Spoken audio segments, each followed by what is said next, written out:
الكريم أما بعد أعوذ بالله من الشيطان الرجيم بسم الله الرحمن الرحيم فقد قال الله تبارك وتعالى في كلامه المجيد قل هل يستوي الذين يعلمون والذين لا يعلمون صدق اللہ العظیم.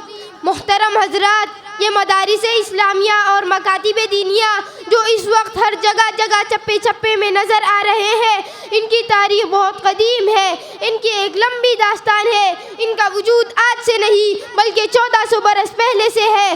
آئیے ذرا ہم ان کی تاریخ پر نظر ڈالتے ہیں اور موجودہ زمانے میں ان کی کیا اہمیت ہے، ذرا ہم اس کا بھی جائزہ لیتے ہیں. معزز سامعین، جس وقت فاران کی چوٹی سے آفتاب نبوت و رسالت طلوع ہوا، اس وقت پورا عرب جہالت کے اندھیرے میں ڈوبا ہوا تھا.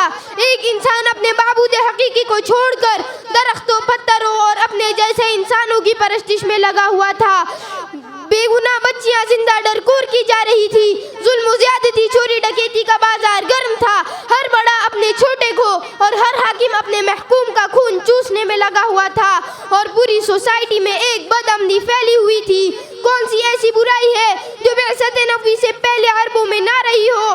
گویا برائیوں کا ایک بھیانک سیلاب آیا ہوا تھا جو ہر ایک کو اپنی روح میں تنکے کی طرح بہا لیے جا رہا تھا.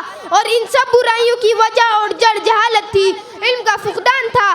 اسی وجہ سے اس دور کو دور جاہلیت کہا جاتا ہے.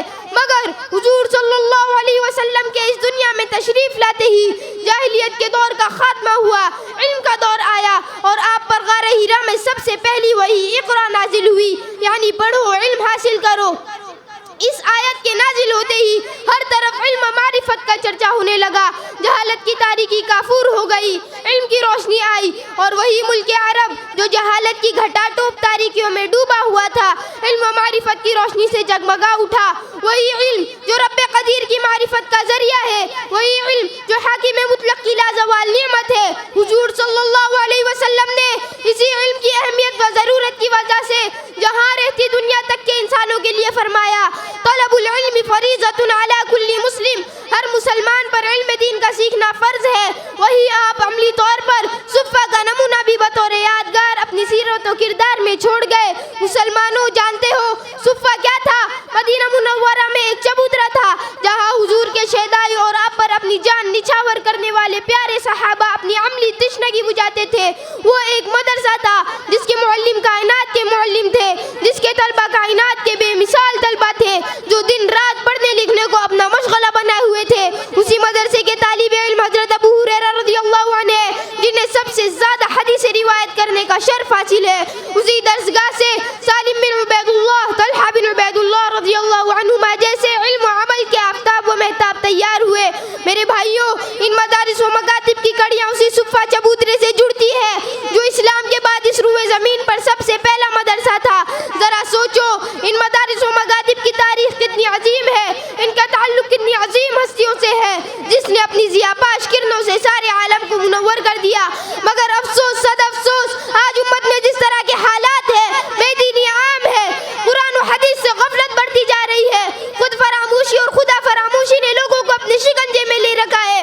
قدم قدم پر عیاشی کے اڈے ہیں جو ملت کے ایمان کے لیے خطرے کی گھنٹیاں بنے ہوئے ہیں. ان حالات میں ملک کے مدارس و مکاتب کے اعداد و تناسب کو دیکھ کر سچ پوچھے کلیجے منہ کو آنے لگتے ہیں، آنکھیں اشکبار ہو جاتی ہے، جسمانی قوت جواب دینے لگتی ہے، اور ہمارا ضمیر ہمیں جھنجھوڑتا ہے اور ہم سے سوال کرتا ہے، بتا آخر کیوں آج لوگ مدارس و مکاتب کی طرف توجہ نہیں دے رہے؟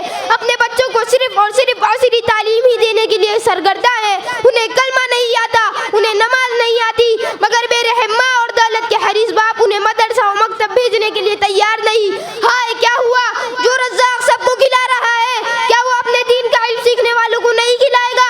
کیا رب کی رضا کی کوئی قیمت نہیں؟ کیا حضور صلی اللہ علیہ وسلم کی بارگاہ میں قبولیت کی کوئی قیمت نہیں؟ کیا ہم اتنے سرپرست ہو گئے کہ جس علم کے سیکھنے سے رب کی رضا حاصل ہوتی ہو، جس علم کے سیکھنے سے پیارے نبی خوش ہوتے ہو، جس علم کے سیکھنے والوں کے لیے فرشتے اپنے پر بچھاتے ہو، سمندر کی مچھلیاں دعائیں کرتی ہو، دنیا و آخرت کی تمام سعادتیں نصیب ہوتی ہو، یا ہمیں اس کی کوئی قدر نہیں؟ دوستو، میں یہ نہیں کہتا کہ تم اپنے بچوں کو اسکول نہ بھیجو، کالج نہ بھیجو، ضرور بھیجو، مگر پہلے انہیں قرآن سکھا دو، دین سکھا دو، ایک اچھا اور کامیاب انسان بنا دو.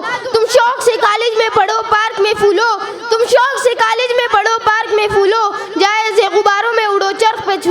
پر اے سخن بندہ عاجز کی رہے یاد، اللہ کو اور اپنی حقیقت کو نہ بھولو۔ وآخر دعوانا ان الحمدللہ رب العالمین۔ السلام علیکم ورحمۃ اللہ وبرکاتہ۔ ماشاءاللہ، بہت خوب، بڑے پیارے انداز میں، جوشیلے انداز میں تقریر پیش کی۔ آپ حضرات سے